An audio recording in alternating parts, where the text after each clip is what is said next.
আসসালামু আলাইকুম। এক্সপার্ট হলিডের পক্ষ থেকে সবাইকে জানাই অনেক শুভেচ্ছা। আজকের ভিডিওতে আপনাদের ধারণা দিব কিভাবে কোনো ধরনের ইন্টারভিউ ছাড়াই আপনারা নিউজিল্যান্ড ভিজিটর ভিসার অ্যাপ্লাই করতে পারবেন এবং বর্তমান সময়ে রেশিও অনেক ভালো থাকার কারণে বাংলাদেশিদের জন্য ভিসা অ্যাপ্রুভাল অনেকটা সহজ হয়েছে। সো যারা নিউজিল্যান্ড ভিজিটর ভিসার জন্য ইন্টারেস্টেড পুরো ভিডিওটা দেখার চেষ্টা করবেন।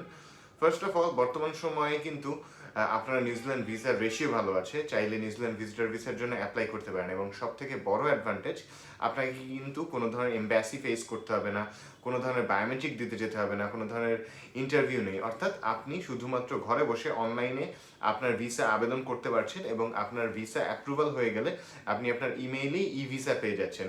সো এর থেকে অ্যাডভান্টেজ অর্থাৎ সহজতর আর কোনো কিছু হতে পারে না, কজ অনেকেরই ইন্টারভিউ নিয়ে একটু ঝামেলা থাকে।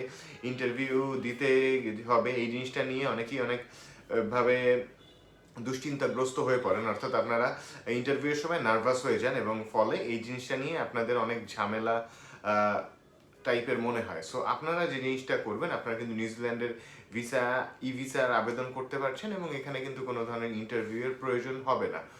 শুধুমাত্র অনলাইন সাবমিশন অর্থাৎ ওদের যে রিকোয়ারমেন্ট আছে ওই ডকুমেন্টসগুলো রেডি করে আপনি অনলাইনে আপনার অ্যাপ্লিকেশনটা সাবমিট করবেন। দেন যে জিনিসটা হবে, ওরা আপনার ওই ডকুমেন্টস দেখে আপনার ফাইলটা প্রসেস এবং অ্যানালাইসিসের পরে একটা রেজাল্ট দিয়ে দেবে। অর্থাৎ এই অ্যাসেসমেন্টটা হতে সময় লাগে সর্বোচ্চ 2 থেকে 3 সপ্তাহের মতো। অর্থাৎ আপনার ফাইল সাবমিশনের পর এই 2 থেকে 3 সপ্তাহ ওয়েট করতে হচ্ছে রেজাল্টের জন্য। সো বেসিক্যালি যে জিনিসটা হয়, ওরা 2 থেকে 3 সপ্তাহের মধ্যেই রেজাল্টটা দিয়ে দেয়। আপনার যদি কোনো কারণে ওদের কাছে ভিসা অ্যাপ্রুভাল দেওয়ার প্রয়োজন না মনে করে, অর্থাৎ আপনার কোনো ডকুমেন্টস ল্যাকিং থাকলে অনেক সময় ওরা যে জিনিসটা করে, ওরা ডকুমেন্টস আবার চেয়ে একটা ইমেল করে বসে। সো আপনাকে একটু আপ টু ডেট থাকতে হবে আপনার ইমেলটা নিয়ে, কজ এখানে যেহেতু ইন্টারভিউ নেই, ওই অ্যাকাউন্টে এবং আপনার ইমেইলেই যে কোনো ধরনের আপডেটস চলে আসবে। সো মোট কথা, আপনি যদি ওদের রিকোয়ারমেন্টটা ফুলফিল করে বর্তমান সময়ে নিউজিল্যান্ডের ভিজিটর ভিসা অর্থাৎ জেনারেল ভিজিটর ভিসার যে ক্যাটাগরি আছে এটার জন্য অ্যাপ্লাই করলে আপনার ভিসা হওয়ার সম্ভাবনা অনেক বেশি থাকবে।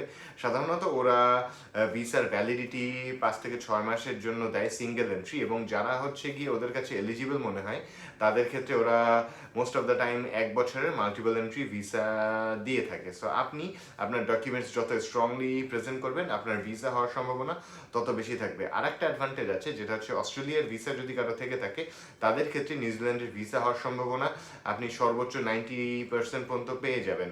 কজ অস্ট্রেলিয়া এবং নিউজিল্যান্ড একই সার্ভারের সাথে কানেক্টেড। ওরা এই জিনিসটার একটু প্রিভিলেজ দেয়, যাদের যে নিউজিল্যান্ড ভিসা আছে তাদের অস্ট্রেলিয়ার ভিসা পেতে সহজ হয়, যাদের অস্ট্রেলিয়ার ভিসা আছে তাদের নিউজিল্যান্ড ভিসা পেতে সহজ হয়। সো এই জিনিসটা একটা ভাইস ভার্সা ব্যাপার। সো আপনারা এই জিনিসটার সুযোগটা কাজে লাগাতে পারেন, যাদের যে কোনো একটি দেশের ভিসা আছে অন্যটির জন্য আপনারা অ্যাপ্লাই করতে পারেন। সো এই গেল একটা সাইড টপিক। সো বেসিক্যালি যারা নিউজিল্যান্ড ভিসা নিয়ে আগ্রহী সরাসরি ভিজিট করতে পারেন আমাদের অফিসে বা কল বা নক করতে পারেন স্ক্রিনে দেওয়া নাম্বারে।